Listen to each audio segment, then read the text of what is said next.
Chefe Estado-Maior-General FFDTL reformado, Tenente-General Lere Anand Timur declara: se povo for benção, se continua a servir Estado, lhe dalam candidatura Presidente da República, período rihun rua runulu resin rua, to rihun rua runulu resin hitu.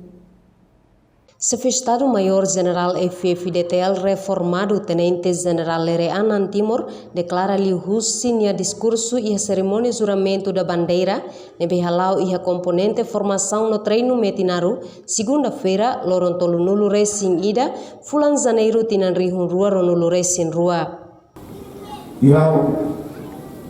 Usando a reforma awat bagi civil mas buat mereka sendiri a servir Estado ao servir. E o Cidala, a única candidato para Presidente da República 2022-2027, se tinha povo poder sambarrar.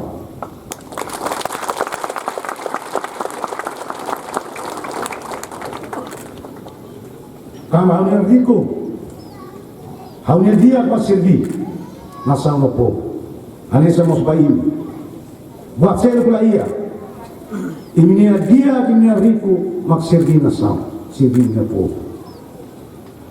General Fitun Tolu Nemos agradece ao Presidente da República Francisco Guterres Luolo, Primeiro-Ministro Taurmatan Ruak, no Ministro da Defesa Filomeno Paixão, nebe facilita ona ninia exoneração por entrega fali ba Major General Domingos Raul Falorate Laik no dar chefe Estado-Maior General FFDTL interino. Reportagem da Zaviera Televisão Timor-Leste.